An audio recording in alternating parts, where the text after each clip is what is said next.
One person wanting it is never enough. They are friends with people they are not compatible with. Keeping a friendship is a two-way street. You can't communicate them. You will not set boundaries that will lead to resentment. Some people don't grieve lost friendships. They just say that they grew apart. No matter how nicely you are going to phrase anything, they're going to see the worst in what you're trying to say. It's the shelf of resentment. The longer we stay in unhealthy relationships, the longer our nervous system learns that. And we are not going to make better choices after that. You don't have to sit through storms just to keep certain people in your life. Time is the only thing you will never get back. People don't like the word expectations. The main goal with this is not to avoid being hurt. You can't avoid being hurt. The goal is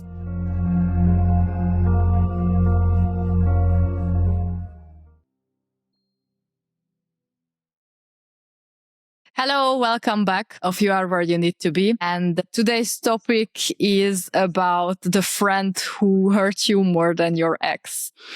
So in this episode, we explore the hidden grief of friendship endings, the kind of heartbreak that rarely gets named, but often hits harder, the romantic breakups. And from slow emotional drift to sudden betrayal, we unpack the dynamic patterns and blind spots that shape how friendships fall apart. So today's episode is not about pointing fingers. It's rather what happens when someone who once felt like home becomes a stranger, because I think all of us can relate to it, and it happened with all of us. How do we rebuild trust in ourselves after losing a friend we never thought we would lose? And the first important thing is that the shock of losing a friend you thought would be lifelong.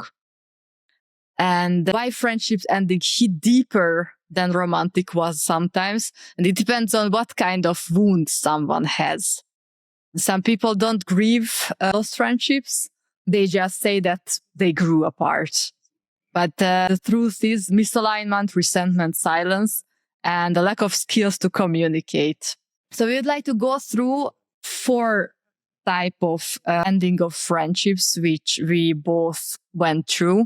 And we are really curious if anybody else had the same experience and what were your thoughts about it, or what did you go through. The first one is the slow fading type, which means that we just start to grow in different directions and we just get the emotional distance. So, Vicky, what do you think about this? The drift, it's an interesting category, to be fair, because I personally haven't experienced this within one friendship. So for me, slow fading would happen with a friendship that is probably less deep connection, because it's a friend's friend or a colleague, some peer that has not a lot of common. Those people have friends already, and then we maybe go out once or twice, but then people just slowly fade out because they are unable to maintain the relationship, and there is no common interest in maintaining it. And then the growing in different directions, I did not experience in slow fading.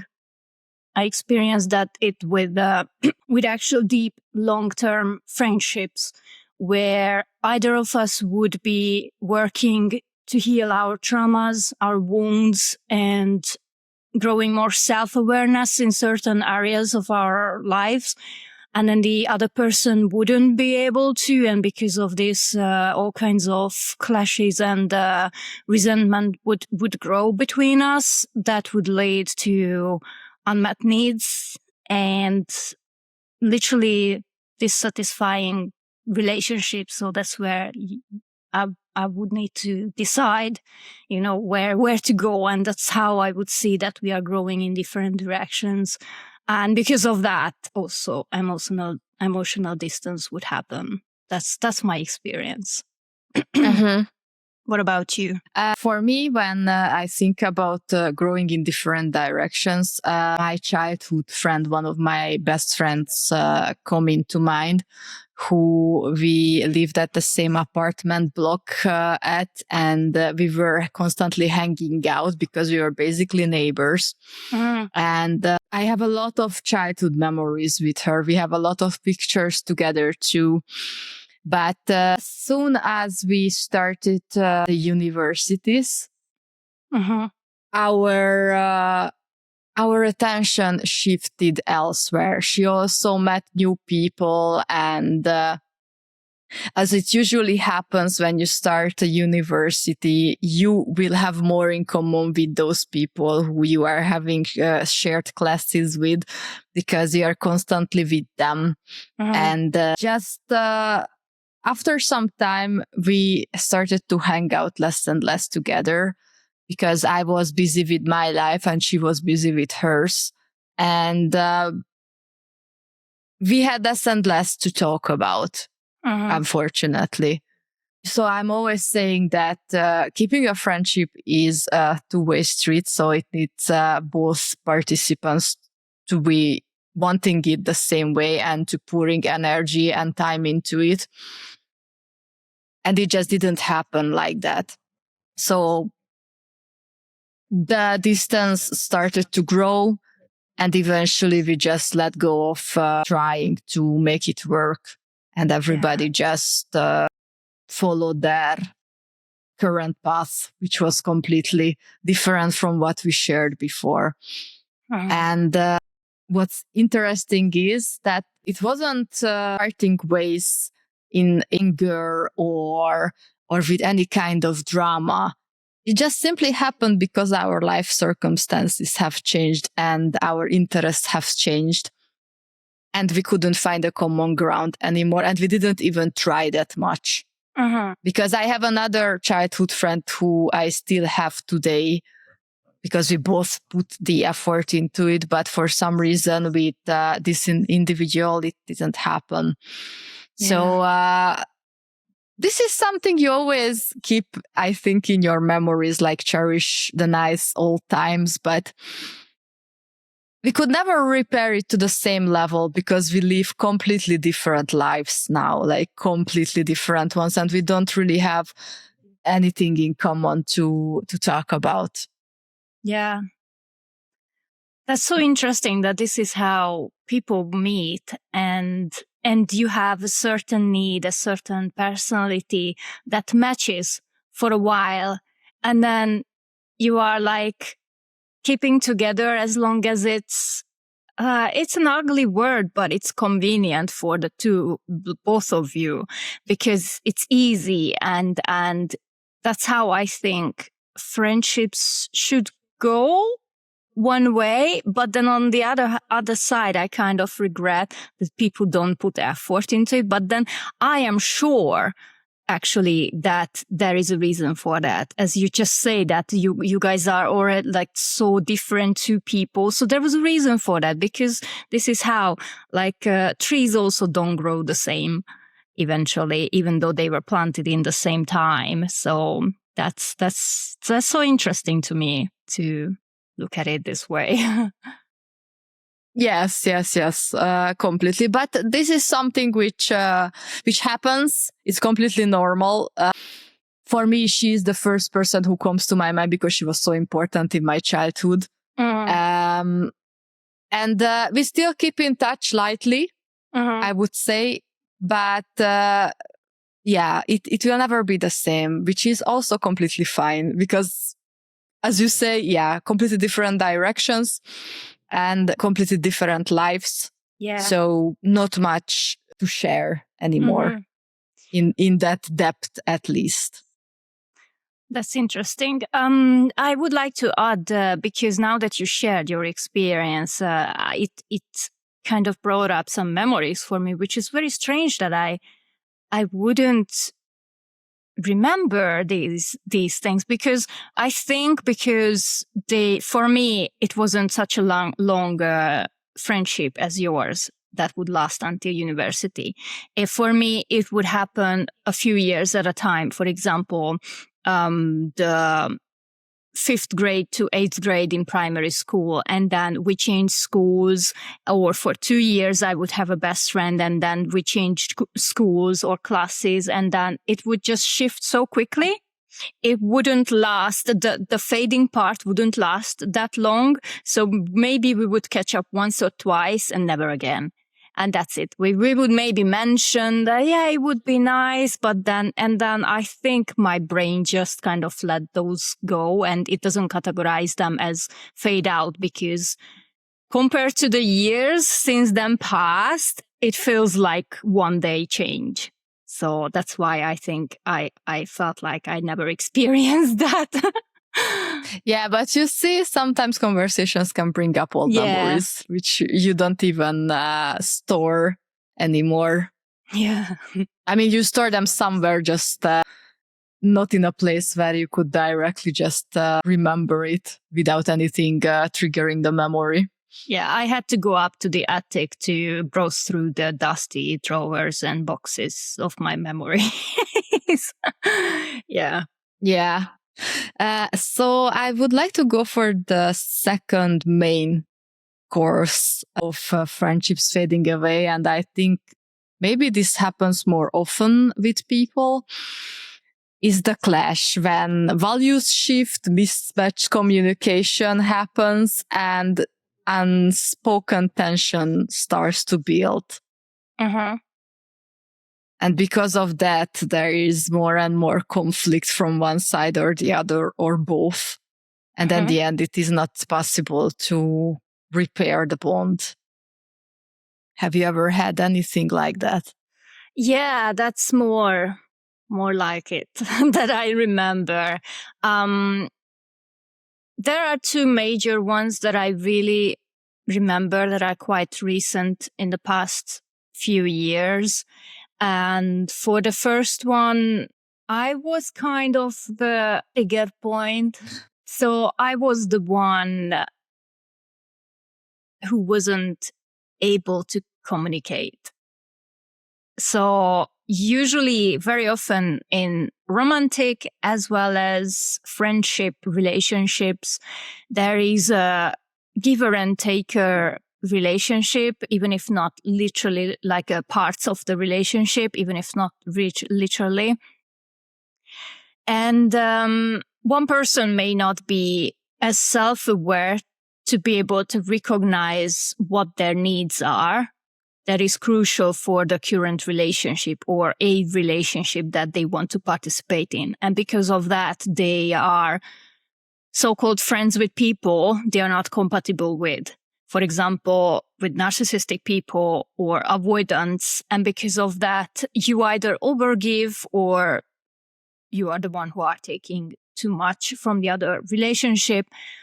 And I was the avoidant person who did not know who she is. And I didn't know how to communicate. I didn't recognize a lot of things, especially in a friendship, which was my first experience ever with love bombing, with way too much attention from a female individual. And I didn't know what's happening. And I just thought that this is a nice, lovely friendship, But then, because I didn't know that this can happen with a girl, actually, because I have experienced similar and I was aware of this happening in romantic relationships between men and women in my experience. But because I didn't expect that happening in a friendship, I was blindsided. And eventually I started to recognize, because I also started to recognize my own body's needs, my own mental needs, which before, because of lack of self-knowledge and self-awareness in that area, I wasn't aware of. And if you're not aware, then your needs are not going to be met. You can't communicate them. You will not set boundaries with people, and that will lead to resentment, a lot of frustration, anger, and I could continue with the list. And then eventually I just realized that I am not happy with this relationship. So there were little tensions, unspoken tension, unspoken needs from my side The other side was communicating what she needed. But then I was always the people pleaser other side who is like, no, yes, okay, that's good. I'm good and whatever, just to keep the friendship. And eventually I was the one who realized, okay, this is done. I'm going to exit this because I can't. And even my attempts of communicating my needs were so weak because I have not practiced. I had no vulnerability skills at that time, how to face someone who've never really, known before that these things are issues. So I also tried. And based on that, I don't know if you have that feeling that you kind of feel like that this person will not participate, even if you communicate with them what your problem is. Yeah, I had it, but mostly the person who comes to my mind first when it comes to value shift and mismatch communication. With her, it was rather that I felt like no matter how much I communicate and how detailed I am trying to make a point and to really write down what I think, why I think it, how I felt, why I felt it, and they still misunderstood it. And at that point, I just felt really helpless because I felt like that I'm putting so much energy into explaining myself over and over and over again, even though I don't have malicious intentions, even though I don't hurt this person because I decided that it's what I want to do. And when you put so much energy into this, you are hoping that this can be resolved. And when you see that it's not possible, then I think it's also being exhausted at the end, but you just feel so much more disappointment. Yeah. So in your case, you knew how to communicate. You knew what is it that you were looking for from a relationship, and you tried all the kinds of ways to communicate it, but it was not received at all because that person didn't want to speak your language in that sense. Well, I wish it could be simplified this way, but the thing is, when something happens between two people and you are one of the participants, always more emotions and more explanations come up in your mind. And for me, it was rather, I knew that I cannot meet her needs in a way that I'm not a constant communicator. Sometimes I disappear, sometimes I'm there, but not like nonstop and not all the time. And this person needed that. And she felt that I do little, and I felt that I already do my maximum, and this is very exhausting for me, and I cannot do more. And I was sad that it's not appreciated. Even though from her side, it was probably interpreted in a completely different way, that I'm not trying hard enough. But this was just one part of it, because when there is already a mismatch in communication needs and the time, the amount of time each individual needs, then it can build up resentment, especially if the person addressed it already, but they feel that it's not changing because either the other person cannot change it. Normally, this is always coming back to that we all have our limitations. And sometimes that is exactly just that, limitations. And we meet other people who have different type of expectations and limitations. And it's just a mismatch, a complete mismatch. And with that, if it's not possible to solve through, then the resentment is built. Yeah. And no matter how much you try, it's not possible to make them understand your point. Yeah. For me, it always feels terrible, because I think I'm a person who can really accept a wide range of people, no matter what they are doing or what kind of traits they have, which is far away from mine. For example, I'm still very receptive towards people, but I need that back. So if I'm the only one who can treat you and who can live with you with your positive and negative traits, and if the positive is more in that case, it doesn't really bother me, then I want the same treatment back. And if I don't get it back, then that's a problem. Yes, of course.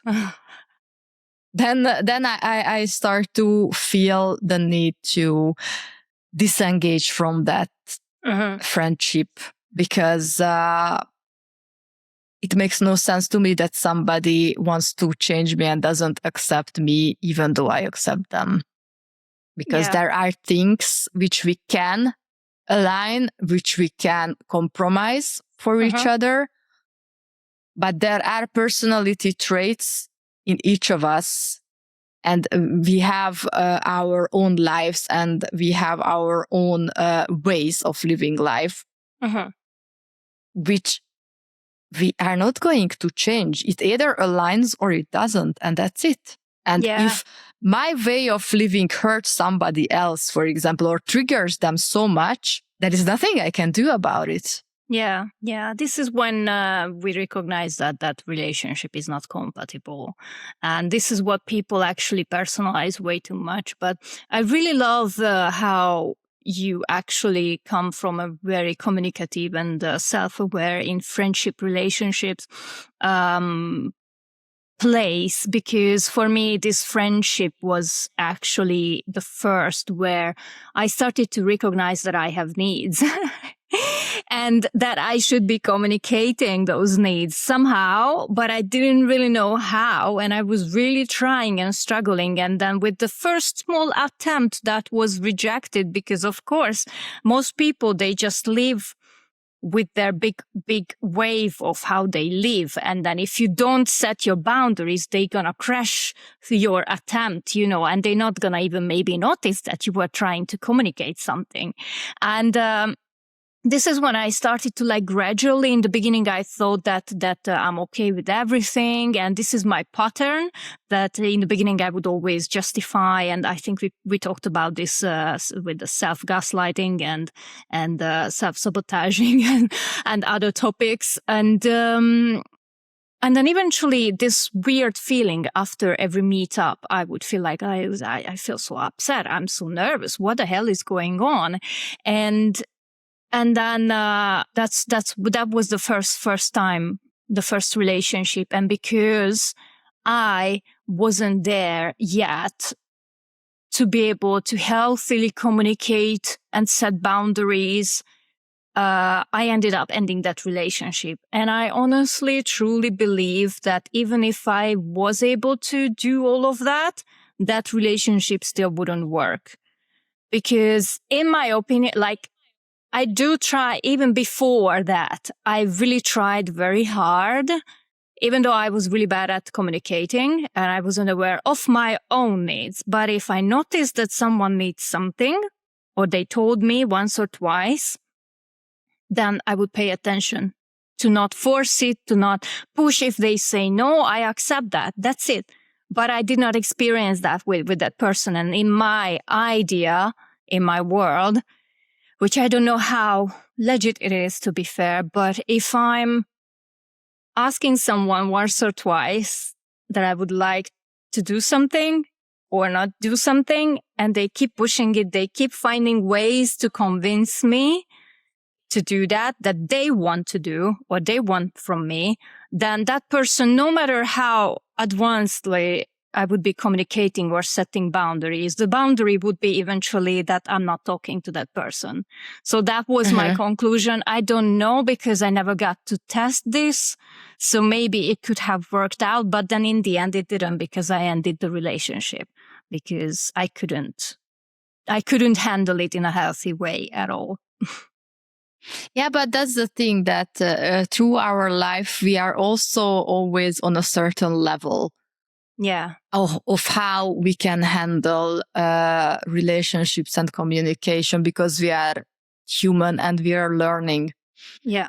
And we were not always on the level we are today of conflict resolution, of noticing mismatching patterns, of catching things early on and try to communicate it directly with new connections so we can see if it can work on the long run or no. Because I have examples for that, that with new connections, there were assumptions, or they took something rather from their ego perspective and they were projecting. And now I have the skills to understand that and to address it in a way which is not going to make them be defensive. Because I really had to learn that. Because with myself, I always communicate in a very, very direct way, and that works for me. And if somebody communicates with me in a direct way, it also works for me. But I know it doesn't work for everybody. So I really had to find a way which is still direct enough to make the point, but soft enough so people don't get defensive and don't think that I'm talking from the high horse. Yeah. But in some cases, you just can't avoid that no matter how hard you try, unfortunately. Oh, yeah. That was my previous example when I was really literally just sending emails back and forth, which were so long as the wall of China. And that was the maximum I could do, and was still misunderstood at the end. And the outcome was still exactly the same. Because we were not compatible people.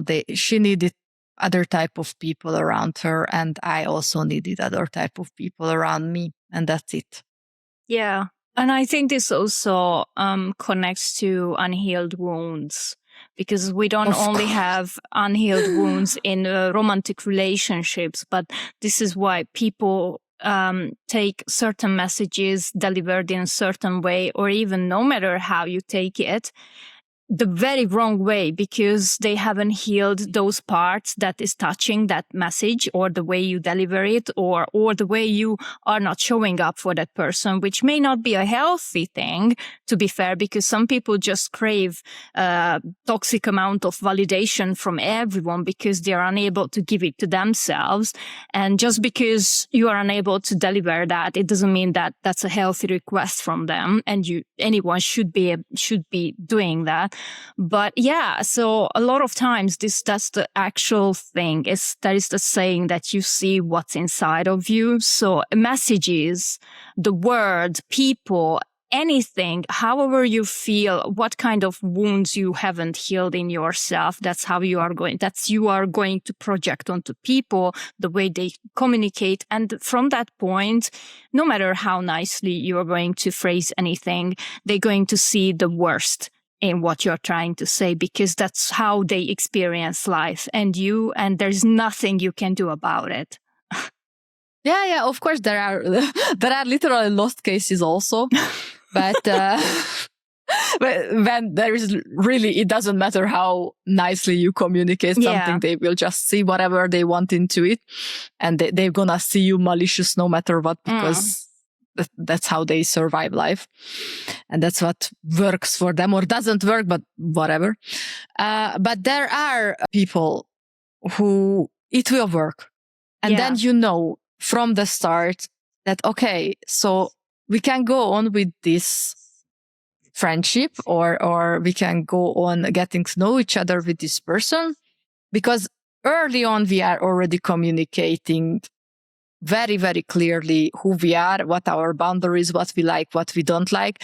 And we are not just swallowing things and building resentment, because that's what kills a lot of friendships, actually. That you think that you can, or you really believe you handle some kind of miscommunication and some situations. But later on, you just think about it over and over again, but you never bring it up. And later on, you're like, it's too late to bring it up. It was so long ago. So you just put it on the shelf, but it's the shelf of resentment. So it's going to be more and more dusty. And at the end, you cannot ignore it anymore. Yeah. I am still guilty of that. So I understand that point. I am not. I really learned to be okay with people coming and going in a way that if we don't find common ground and if we don't understand each other, we don't speak each other's language in this way, then it's better to part ways early on, and it's fine for me. Yeah. So I don't build resentment. I don't feel like that I cannot address the things what bothers me. Yeah. I do. And if that's a problem for the other person, that I already know, okay, it's not going to work later on either, because then what's the point? What's the point of trying? It's going to repeat itself over and over again. These are patterns. And I already learned how patterns are in a ways where I was pushing things aside, and I was like, no, it's okay. It's just, she's like that. He's like that. It's fine. But at the end, it always returns. Yeah. So you don't have to sit through storms just to keep certain people in your life. Yeah. But for that, you have to be okay with how your life is, and you have to be okay with yourself and your own company. I think it's crucial because you mentioned validation, and I think people who need so much external validation, they need it because they are not okay with themselves. They don't like themselves. They are struggling with the self-image. They cannot give themselves the validation they need. So they are fishing it from all kind of places. And this is also something which I refuse to give.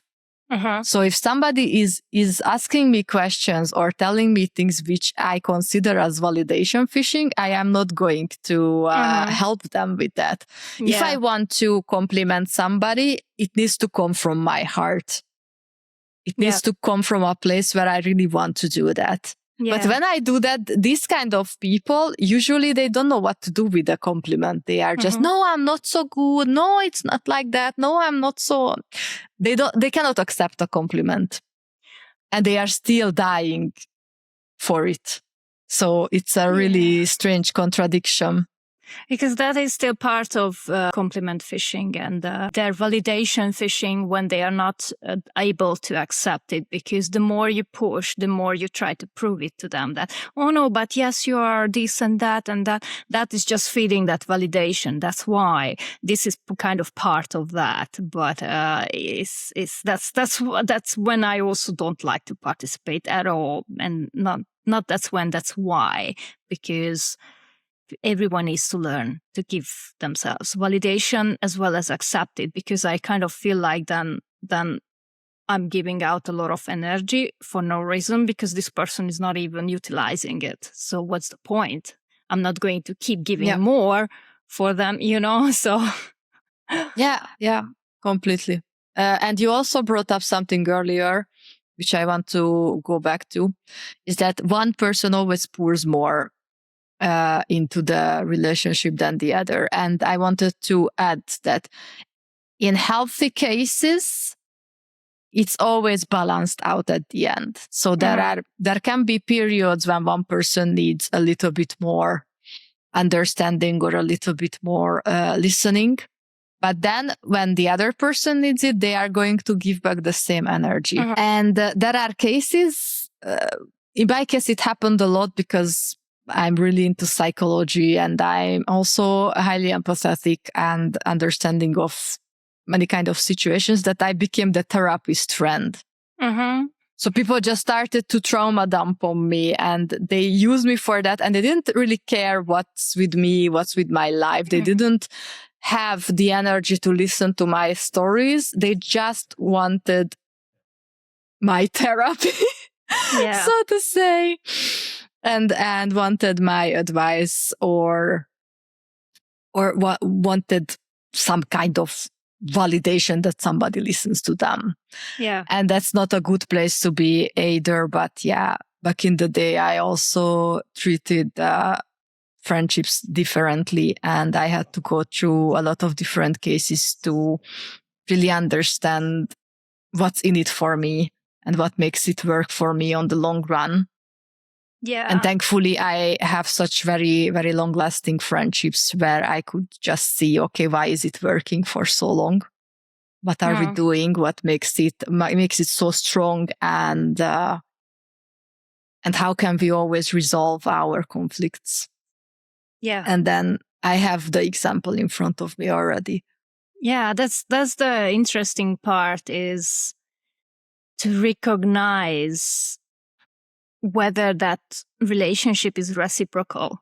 Because somewhere healthy life works when it's in balance, when it's in harmony. And for some reason, us human beings were evolved to just meet our needs, just meet our needs. And that involves some people being used. And then if we keep letting that happen and not set boundaries because we want to keep people around ourselves, or we don't know how to set boundaries, or we don't know that, we don't even recognize that this is not good for us because this has been our norm through our entire life, because this is what we grew up in. And then it's familiar. So this must be love. This must be friendship. And then, then people, like, we need to learn to recognize this. Otherwise, it's just going to suck the life out of us. Yeah, but normally also, I don't think anybody keeps such connections for so long. I mean, if it starts to get very one-sided, sooner or later, the person who feels that they are not listened to or their needs are not met, they're going to just distance themselves.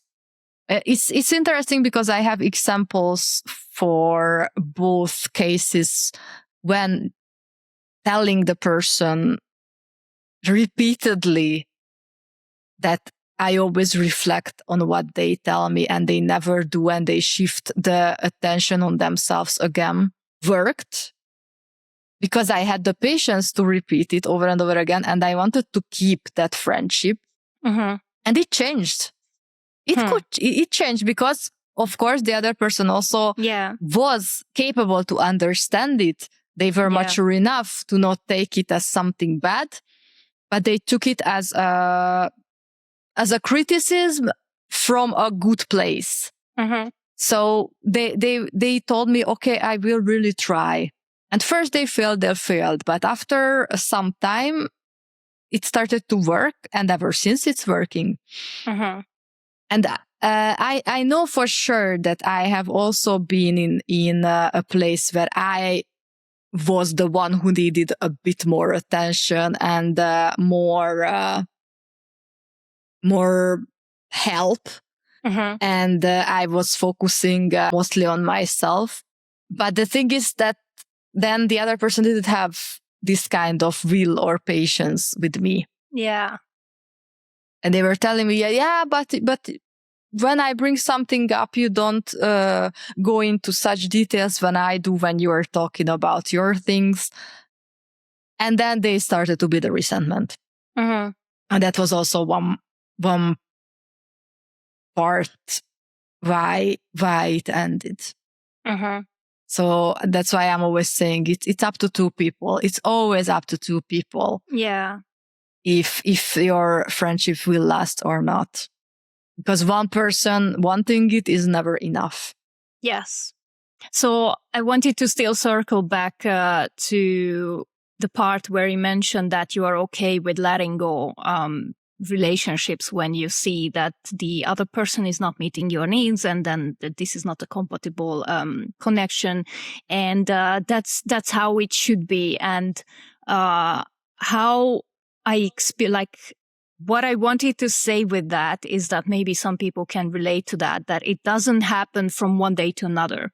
So certain people go through, maybe some people have already such self-awareness that after a couple of meetings or a couple of months, you recognize that this is your need and you are able to set those boundaries. that you need to in a healthy way. But then a lot of people may struggle setting those boundaries, or they prioritize something else in their lives. And this is my example, for example, that I have not prioritized to, for example, let go of those certain relationships. And then in certain ways, it would need some of my needs. And because of that, I have not yet developed the actual step to end the relationship, because I am still learning how to set those boundaries in time. Because the pattern was there. It has shown me what is it that needs to be done, and I have not done it. So consciously I know, but for some reason my emotions and nervous system or whatever has been preventing me from that, because the relationship kind of met my needs at certain times. And this is also part of a lesson where we have to be able to recognize these patterns in our lives, because I have done this before with male romantic relationships and also friendships. So this can be a really good way to analyze ourselves. And this is what I've been doing. So this is not happening, definitely, maybe in some people's cases because they are not okay with being alone or losing that friendship, but because they are still investigating themselves, not the other person, but in my case is myself, my own behavior, how my body reacts, how to set boundaries, which is, to me, is very fascinating. And because of that, I don't feel resentment towards this person about certain things. I do feel resentment about other things, because that's also a good spot to review how my body reacts, how I'm communicating, understanding this whole thing. So it's a very interesting thing. But yeah, I think I would recommend that for people not to procrastinate on that a lot, because I think our nervous system learns these kind of feelings, and that setting boundary is somewhere giving ourselves safety. So for the longer we stay in unhealthy relationships, the longer we allow people who are unhealthy in our lives to participate in our lives, our nervous system learns that. And we are not going to make better choices after that. So I would not recommend just keep pushing it. Just keep procrastinating on the progress. So that's just what I wanted to reflect on. Yeah, that's a really, really nice thought, and it's important indeed. The third part, what is usually causing friendships to end is the betrayal, gossip, disloyalty, competing, weaponizing vulnerability, and so on. And for that, I have an example from many years ago when I blindly went into a friendship which from the beginning was seriously one-sided, because that person just needed me for certain things. Like she was literally using me like financially and so on. And I was so blind to it because I just wanted a friend like that, because we had similar hobbies. And I never had a friend before who also was a woman and liked gaming. And I only saw that. And there were so many red flags already from the beginning. Like she was talking really badly about her friends in her life who were already present there for a very long time. And she also benefited from them because she was taking things from each individual. Somebody was working for her for free and so on. That was always a reason why she kept people around, and it was not because she genuinely liked them. Most of the time she was feeling a lot of resentment towards everybody because her life was not progressing anywhere because she was jealous of her friends and she was building constant resentment because her life was not going anywhere exactly because she didn't do anything with her life. And the only thing I can thank to that relationship is, well, the lesson I learned from it and a great relationship what came because she knew that person and she introduced us. And that's a relationship which is one of my favorites, and I think will always stay one of my favorite relationships in my life. So thank you for that, but for nothing else. So at the end, she tried to tell that guy things about me which were not true, and they were all her projections of me. But of course, why? Because she was doing the same thing with all of her friends. So I was naive to think that she wouldn't do it with me. Of course she did.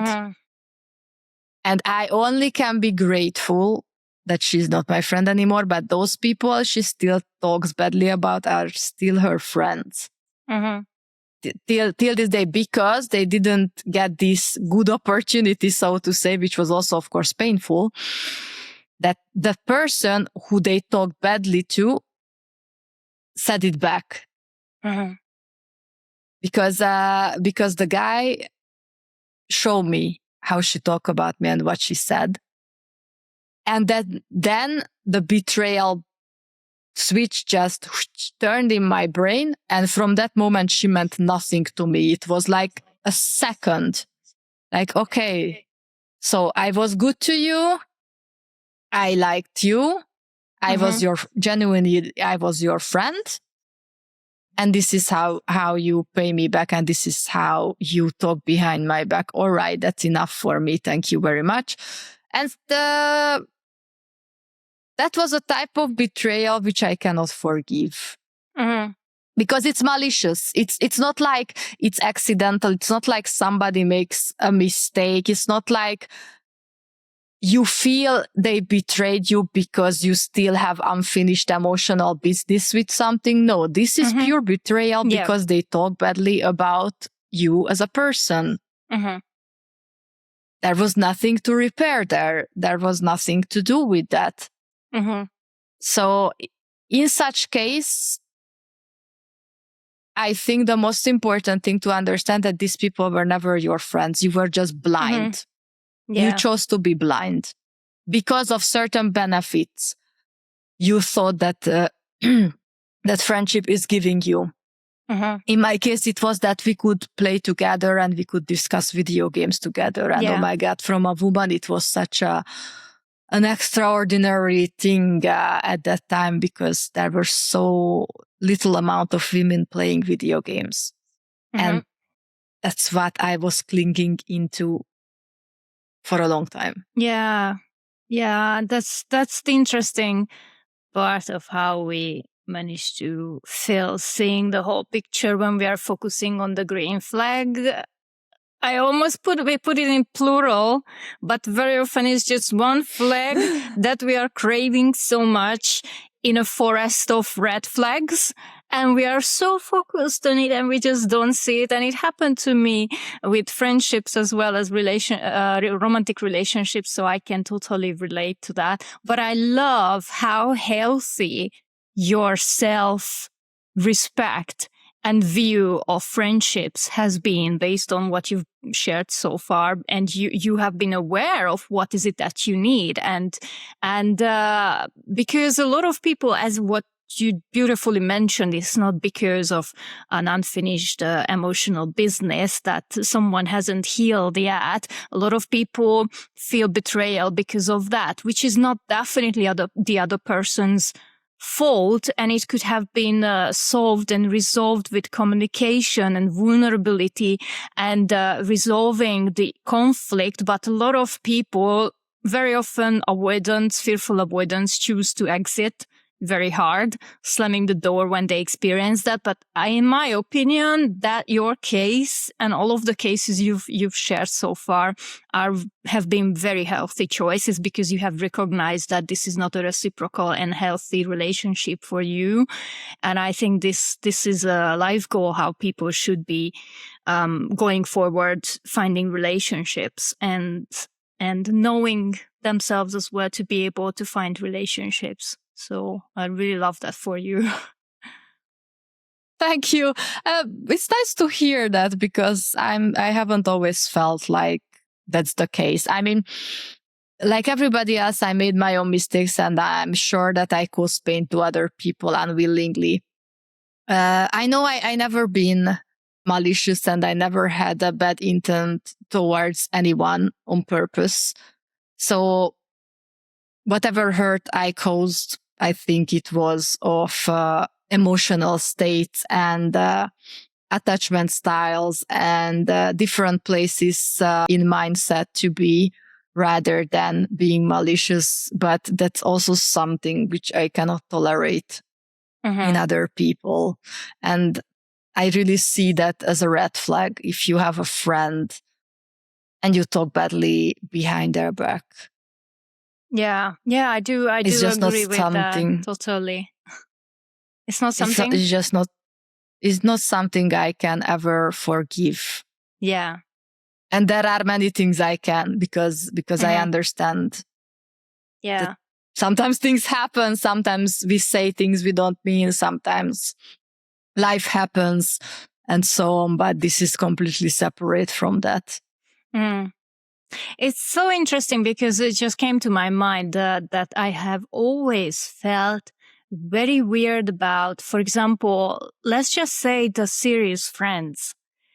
And there are a few episodes when they spill out some truth that they truly think about each other. And it used to feel very weird to me, but I kind of accepted that this is probably friendships are that you just tell in your anger, you know, what you truly think. And then after, everyone still stays friends, you know, and no one cares. It felt weird, but then like, if this is what they show, okay, but now I'm looking at it with a healthy expectation from friends and being aware of what betrayal is actually, and what is it that I'm hoping from people that I respect and consider as friends. And as soon as I figured out that someone has resentment and they haven't been communicating what they truly think about me, was the same switch. So in reality, I don't think that should be a healthy thing, that you are thinking so badly about your friends and you're not even trying to resolve it. That to me is incompatibility. That's not a healthy relationship. That's people pleasing. No. Everyone acting like it's okay, but it's not. You know, once someone tells me that this is what they think and it hasn't been problem so-called before, and now it's like, okay, then what? Then who am I to you? Then why, like, what are we doing here, you know? And then this is me. Then I'm clearly, you know, not the person for you, and vice versa. Yeah, that's the thing. That's exactly the thing. This is not a person for you. You are not a person for them. And the earliest you recognize this, by experience and by learning also about yourself, the better. Because you don't waste your time, because time is really precious. That's the only thing you will never get back. So you really have to be selective with your time. So we all have these relationships where we stayed because we were too empathetic, because we were trauma bonding with somebody, because we were afraid of conflict or abandonment, or because we wanted to always be the bigger person. But this is all inside the learning cycle, and you shouldn't get stuck in it. With experience, you should know already better and better of who you are, and based on who you are, what you expect from others. Because many people don't like the word expectations. What is wrong with the word? Nothing. We all have expectations. That's completely normal. We should have expectations, because if we don't, it means that we blindly accept everything what others throw at us. No, that's not healthy. That shouldn't be. Yeah. So please have expectations and communicate them. Yeah, exactly. Well, probably those people don't like the word expectations who don't want other people to have expectations because it's inconvenient for them. So Exactly. You just said it. And what kind of people are those? Narcissistic people. Avoidance and so on. All the people which takers are not the best to have a close connection with. They can be very fun as acquaintances, or I don't know, if you don't know them too much or you don't meet them too much, but as close connections, no, absolutely not. Yeah. That's not a genuine connection. I have been realizing in my case, I don't know because I'm unable to live parallel lives, unfortunately, but even with those that I recognize that are avoidant or narcissistic or some way very insecure, and they are more taker than what, like it's not reciprocal, even if it's just an acquaintanceship, I already notice. Because my needs, I'm aware what my needs are and I'm not happy. Even when we just meet once or twice, occasionally I immediately notice that this is not meeting my needs. Because for some reason, this person, even then, is just trying to take whatever they need. So I think it has to be such a precise detector that we have been ignoring for years, and we have to take the effort to notice. And that's why I have not, for example, closed certain relationships, I believe, because that's a learning progress and teaching my body what to recognize, which is also a really interesting thing. I think we should, because why I'm trying to say this, because a lot of people very hastily, quickly decide that, okay, just from one conflict, which is usually avoidance. And I, again, kind of want to mention, we don't want to bash avoidance. Avoidance, in my experience, can be really lovely people that are unable to show up because of their other, unhealed wounds. But this still leads to unhealthy hurt and taking their needs from other people and not reciprocating. So that still is not healthy. That's why this has come up in this topic again. Yeah. I have two avoidants whom I deeply love with my whole heart, but I don't know, they cannot be the part of my life anymore, exactly because of the things you mentioned, because what they give is not reciprocative and it's not enough for me. So you can love people, you can miss people, but it doesn't mean that they need to be a part of your life. Yes, and exactly. I would say that the main goal with this is not to avoid being hurt. You can't avoid being hurt. The goal is to notice misalignment earlier based on your previous experiences, act on patterns faster, trust your gut. Mm-hmm. Trust it. Because if you know that you are a person who analyzes, who also can look into the mirror and see their own faults and analyze that too, and you still feel that things are often not working for you, trust that. And choose people who can repair with you. Yeah. Repair. If that's what you want. Yes, if that's what you want. Beautiful. Because we all have different type of needs. That's my need. That's your need. So of course we find each other. Everybody has different needs. Just please find the people who are comfortable with that. Mm-hmm. And don't try to keep connections who have such different values and needs, because it's never going to be genuine. It's never going to be good. Yeah. And I am also, that's so cool that you brought it up, because I've noticed that over time we get drawn to certain type of people who you were not drawn to before.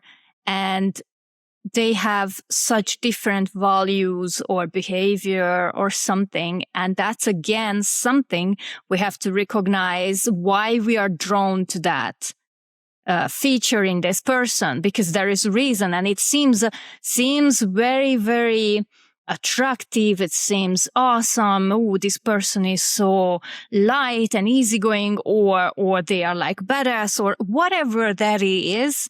You are drawn to it, and it's because of shadow work again. Yeah. and we have to recognize that it's not the actual person. They exhibit some kind of lifestyle or need that you are not meeting for yourself. So it's very interesting to recognize what is it that you would like to have implemented in your life and your behavior and everyday actions. And that's what you need to look for, and not why this is not working. This is because that person might not be actually compatible with you at all. It's just they are firm, they are setting boundaries, they know what they want, they enjoy their work or something that dragged your attention. Okay, so I think we can wrap it up. We discussed everything we wanted to say about this topic. And we would really like to hear your insight too about your previous friendships and how and why they ended. And see you next time. Please don't forget to subscribe and turn the notification bell on. And comment your experiences. Thanks. Yes. Bye. Bye.